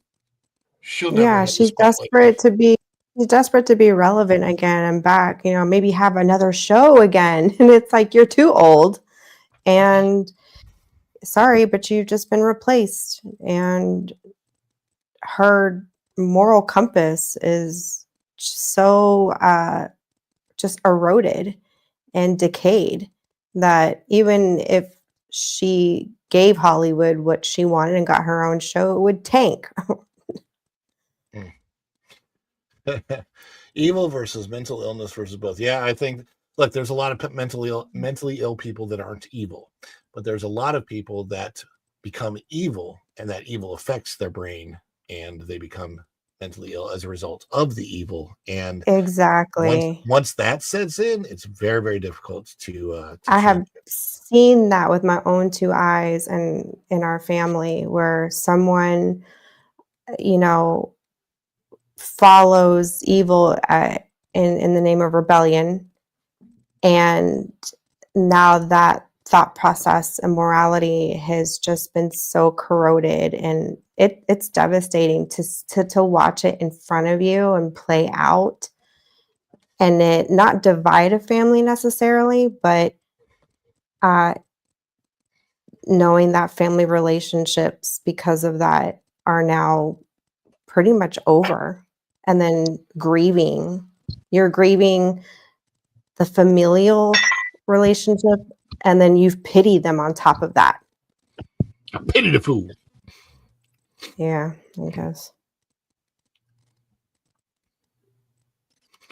I'm done. All I know is she's out of the country. Don't come back. Yeah, and then stop talking about America if you hate America so much and you're living overseas. Yeah. I think she's in Ireland, right? Yeah, get into Irish politics. That's where you're living now, right? Oh, that'll go good for her, really. Run your mouth there. Go ahead. I don't think it's good for her over there, because I heard an Irish person saying the other day, I'm Irish myself, and guess what? Irish. Rosie O'Donnell was gone from here. Frosted Lucky Charms. They're magical. By the way, do you know that they don't have Frosted Lucky Charms in Ireland? Isn't that sad? Sick. Well, it's an American cereal, but yeah. How do you not have Frosted Lucky Charms over in Ireland? Did you know that Remember you can Raph order asking me just years the ago, do you think they marshmallows? got like oh Jeremy, that why that does they that not surprise me that you know that? I was oh joking one day and I said, you know, if they were smart, they'd market just the marshmallows of Lucky Charms. And my wife checked the Zon, and you can buy giant bags of yep, Lucky Charm marshmallows. Yeah. they are delicious. We got to get some for Ron. Put them on top of I ice do cream. you Oh, honestly pour in a think that I haven't milkshake. had this before? Of No, course I've I'm just had. thinking by themselves. Of course I've had dehydrated marshmallows just by themselves. They're awesome. They're crunchy. They're very delicious. Well, they make those like cereal bars with that liquid pus in the middle. Just cake on those marshmallows, man. We got one last story that I think we can run through real quick before the pro show starts at 10 o'clock. Don't change that channel. Don't change that dial. We are going to run right into the pro show. But let me get this on the screen. It's a very short, I think it's a very short story. And I don't know if it ends up being a good story or a bad story. So we shall see, because I haven't read it yet. So it's going to be an interesting one. No, it's not a bad. World of Disney starts new opening ceremony where kids get to unlock the store. This is by Cham Lee out of thatparkplace.com. There's the World of Disney. You can see Stitch up there. I don't know if that Stitch still spits on people. I haven't been out to Disney Springs lately, but I do know that spit used to come out of that Stitch. Like you used to, if you stood in front of it, water would get on you. I remember that. Are they going to have a water feature where they got to scuba up to and rob it? Yeah, I hope not. Careful there. The World of Disney opening ceremony takes place each morning at the World of Disney store in Disney Springs. The event began on September 2025 and was designed to bring back a tradition once common in Disney stores located in shopping malls. In those earlier versions, guests, often children, were invited to use a large key to unlock the store. The brief event included interactions with cast members and simple theatrical elements. The current ceremony at Disney Springs adapts that format to a larger and more detailed setting. And this you can see out of WDWNT. And now it's sending me over to Instagram for that. Yeah. Can I share it? Let's see. Yeah, you can see it there. There it is on Instagram. So you can see them kind of unlocking the store and going in. And the WDWNT post states the key ceremony at World of Disney. Do you remember when the first guest used the giant key to open the Disney store daily? Now you can be the one to open the World of Disney with the magic key. Would you like to try this experience, or have you ever opened a Disney store before? So there you go. There you have it. You can open the World of Disney. Each morning before the store opens, cast members set up a themed podium in front of the entrance. The decorative lock is mounted on the front of the podium and remains covered until the ceremony begins. The design of the lock, podium, and surrounding props changes with the seasons. For instance, during the Halloween season, that would be now, the podium includes bats, a Mickey Mouse pumpkin, dark color schemes. Sound effects and themed announcements match the current decoration. These seasonal designs are expected to change throughout the year to reflect different holidays or events. One guest is chosen to perform the opening. Cast members usually select a child or a family waiting near the front of the line. The selected guest receives a large ceremonial key. The key features a Disney D at the handle and a castle design at the opposite end. I'm surprised they didn't make it the inclusion key. Thank goodness they didn't do that. Stop it. Colored lights and stars appear in the center section of the key. Once ready, the guest is guided by cast members to insert and turn the key in the lock. Turning the key signals the store to open, and the entrance doors swing open. And there is the interior of the World of Disney that looks like a modern Cracker Barrel. After the key is turned, cast members roll out a red carpet in front of the store. Guest then walks the carpet while the cast members applaud and wave. In some cases, bubble wands are used to create a playful atmosphere. The selected guest also receives a commemorative card that reads, "I unlocked the magic at the World of Disney," and includes a golden sticker that says, "Own the magic." A quote from Walt Disney is printed on the card. it takes people to make the dream a reality. Yeah, so it happens every single day. Cast members confirm the ceremony is expected to continue into next year. What are your thoughts on this little opening ceremony at the Magic of Disney at Disney Springs? Cute. I think it's cute. Yeah. Every once in a while, Disney throws you a bone and actually does something good. You know, that used to be the case all the time. It used to be like all the news that came out of Disney was pretty much good news. And I wish it was the case. I wish there was a lot more of this kind of stuff. We're not going to cover it tonight because I don't have the right postings for it, but there's going to be a new Tron Ares overlay that starts on October 10th at the Tron Light Cycle Run ride at the Magic Kingdom. Guess what? What? I won't be seeing it unless you take a video of it. No, I'll take a video of it. I'll go and I'll check it out. But it's a good thing. Like when Disney does stuff like that, I guess they're going to have the Nine Inch Nails music from the movie that they're going to play during the ride. That I gotta hear. Yeah, it's gonna be interesting enough. And it's not a bad thing. I don't think it's an expensive thing because as far as changing the lighting on that's just like, obviously just computer programming. Real easy stuff. The lighting already has, I think the red lighting is built into the system. I think all of the colors of the rainbow and more are built into the system. How many colors, Tom, are on a normal computer? Is it like 450 something, or can't remember the number? It's a huge number, right? Yeah, it's a lot. Anything over 64 or 256 bit, it depends on what, yeah, it is a lot. But if they're using LCD panels, depends on what their color bit does, right? Yeah. But they could easily do reds. It can be changed, mixed. Yeah. The ceiling of the restaurant that I worked at Disney, you could actually change the colors on the roof. On the they kept the pattern going in a typical way, but when I first came in, it was one color palette, and then they kept changing it, and sometimes they change it for the seasons, and it's supposed to be able to be changed with the outside lighting. There's a lighting on the Grand Destino Tower that is supposed to represent a waterfall that flows into an actual fountain below. It's pretty cool and cohesive, and all of that lighting can change. So I expect that they could fairly easily change that lighting on Tron and change that. But what is this breaking news from Strings and Pucks Details at 11? Jeremy, what's that about? So my wife, love you, darling. I sent her the link. She's been watching the show. I had no idea.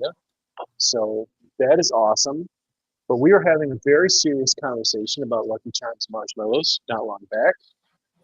And she just texted me that she's never eaten a Lucky Charms marshmallow in her life.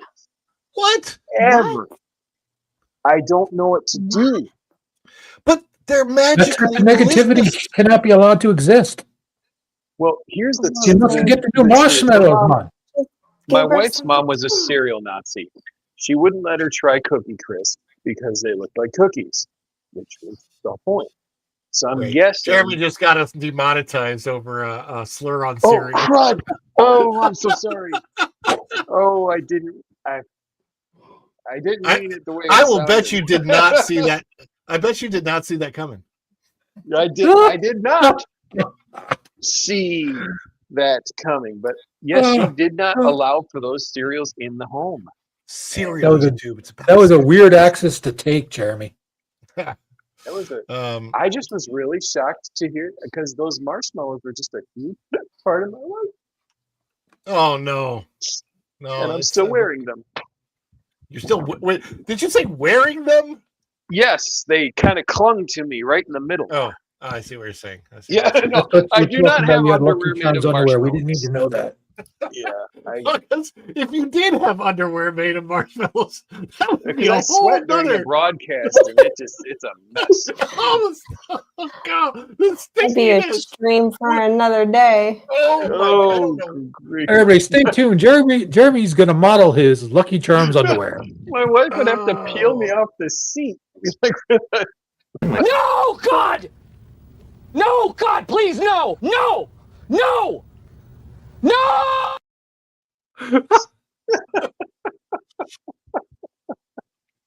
Oh, I'm never eating marshmallows again. I don't think that would be very comfortable. Right. Although if Jeremy? you had gas, it wouldn't smell. You know, that I'm gonna have to get you a box of those marshmallows now, man. Well, yeah, Oh, and gosh. some dental floss and a needle and thread. Oh, I'm thinking some hot glue. Well, Gotta be guys, non-toxic. apparently it's getting really, really late. We've all lost our mind. Thank you, Rosie O'Donnell, for spreading the mental illness to the stream. We're all losing it a little bit. I We've blame been either her. O'Donnelled or Rosied. I don't know which one's worst. I don't want to be Rosied. Potatoes O'Donnell. Yeah. And on that note, I tell you what, Jeremy. What's that? And on that note, why don't you tell the folks I like out Chef there, Eddie's last comment. marshmallow underwear. And then It you get wasn't some that more. long. Then you have to get some more. Marshmallow and chocolate off of underwear does not sound good. I I'm not going to read this. cracker. I'm not going to read this one. Oh god. You have no idea. If we had a black Every light time he switch, removed we'd his get Jackson butt Pollock. from a ride, it looked like a Jackson Pollock painting. Oh my gosh. There you go. I cleaned it up. I cleaned it up, Ron. started You cleaned it this. up. Clean it up. My wife started this. All right, Jeremy. Where for those people that still want to find you, where can they find you? What are you doing? Well, If I'm we on have the any new moderators list with in the the chat, state where I have please to put Jeremy's introduce links myself. No, if you if you go to Strings and Pucks, that's my channel. I've just put up another some more live music, and hockey season's starting, so my hockey channel will be kicking into gear, and I've been covering the first games, but mostly head to Strings and Pucks, live performances, and soon live streams. We'll see. There you go. Strings and Pucks. I don't know if Go and Shogi's still in the chat. He was moderating earlier. He had to split. Okay, no problem. Speaking of Tom, what are you doing? What's I up am with swinging this around, hanging out with you, Lorena, Dadman, messing around with Pro, a bunch of other things, causing trouble, wrenching. There And, you go. Yeah, hopefully to do some rocket launches again, but I've been lazy with that, so yeah. Rocket Man, tell us how you get your rockets off. I'm not going there, dude. He's a rocket man. Erica and Raph. Wait. Just stream surfing wherever I'm asked, whether it's here or T3PO or Pro or Lorena. That's where I'm at, just hanging out with friends. She is dream surfing. I believe she can get you through the night. And I'm here on Follow the Bradley's Fun and now writing for thatparkplace.com all the time. And wherever the That Park Place network needs me, whether that's the Pro Show or a That Park Place or a T3PO Live, or sometimes you can catch me on Lorena's streams or whomever, wherever I'm asked to go, I will usually try and show up. But I do want to thank you guys for your wonderful Chef Eddie gifted membership there. Appreciate that support. And Go and Shogi coming in hot with the 20. We appreciate that. And we love to celebrate that support. So thank you so much for that. We have time for a little bit of a celebration. Let's do one.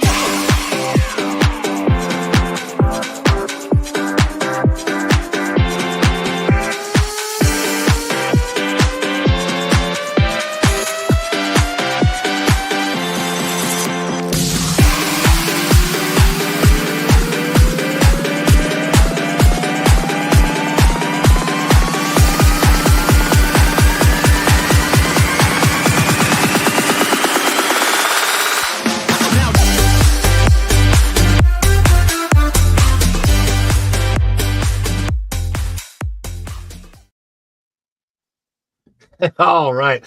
I want to say thank you to everybody that is out there watching. You guys are the Energon, the gigawatts, all of those wonderful, wonderful, wonderful things that help keep us all going. And thank you to my wonderful panelists, Tom, F, Jeremy, Laura, Erica from Erica and Ref, and all of the awesome, awesome moderators that are helping out with the chat. Thank you guys so much.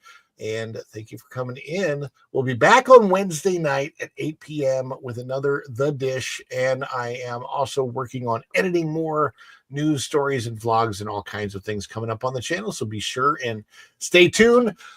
Subscribe to the channel. Make sure you're still subscribed and click that notification bell, because when you click it, you stick it to the YouTube algorithm. You get notified of all of our uploads here at Follow the Bradley's Fun, of all of our live streams, all of our posts on X, by our posts on the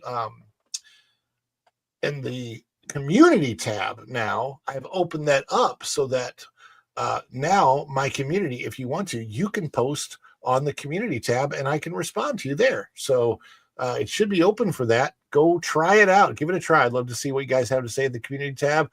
Until next time, we're going to send you right over to the WDW Pro Show Live, which is just about to start. Thank you so much. And until Wednesday night, we'll see you real soon. Bye, everybody. Ciao. Dishes are done, man. Cleans them down to the shop.